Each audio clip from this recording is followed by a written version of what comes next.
Germany has always been known for their superior tank divisions, which often went head-to-head with the world's most powerful armies. Integrating advancements in firepower and armored protection, Germany's latest development in tank design is the fearsome Leopard 2.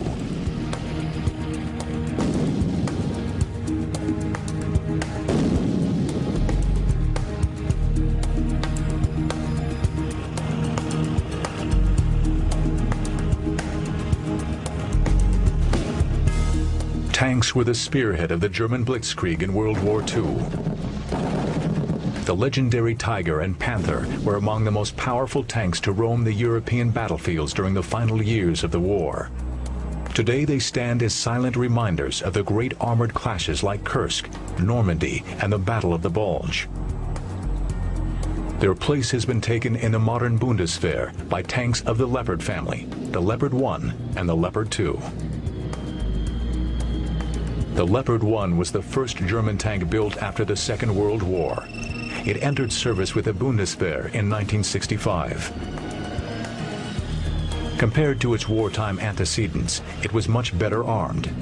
The Leopard 1's main weapon was a rifled 105mm gun, capable of hitting enemy tanks at ranges of over 1.5 miles.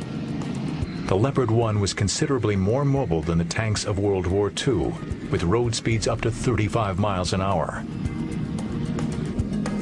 This highly regarded design was the most widely distributed tank type in NATO service in its day, with over 4,000 produced.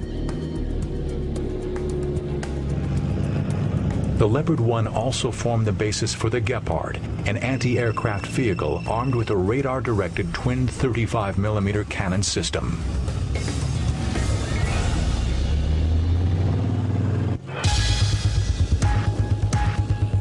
In the 1970s, the German Army began development of a new generation tank called the Leopard 2.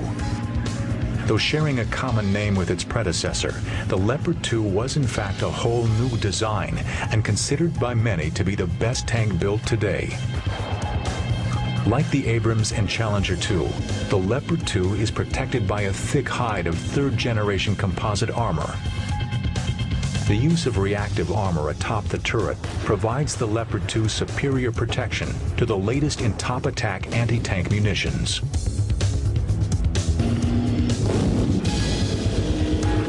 The Leopard 2, like its contemporaries, is fitted with a 120mm smoothbore gun, but with a longer barrel length, it can fire a 20-pound projectile at speeds of over 1 mile per second.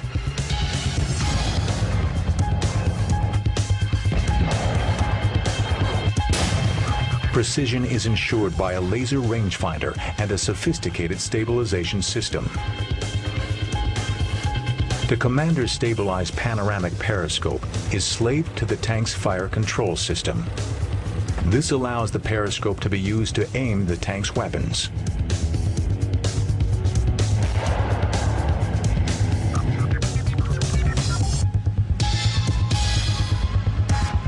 The Leopard 2's rough exterior appearance belies its internal complexity. In addition to the driver, there are 3 crewmen.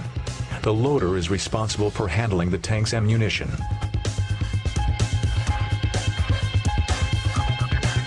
The gunner aims the 120mm gun and operates the fire controls. And the commander acquires targets and directs the rest of the crew in their duties.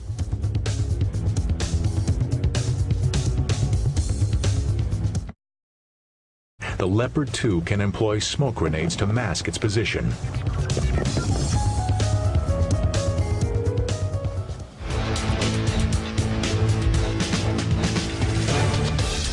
Despite the technical sophistication of modern tanks, the life of a tank crewman is arduous. There is ammunition to be loaded and a host of other chores to keep a machine like the Leopard 2 in good operating condition. Tanks are also expensive to operate, even in peacetime. A tank will wear out a set of tracks every 2,000 miles, and they cost over $50,000 to replace. Modern tanks are too heavy to be made amphibious, so rivers are a major obstruction. To circumvent this problem, the Leopard 2 can snorkel underwater with the crews sealed inside the vehicle, employing a special tube to provide air to the engine and crew. High speed makes a tank difficult to hit during combat. The Leopard 2 can attain cross-country speeds up to 45 miles per hour, with its torsion bar suspension dampening the jostling of rough terrain.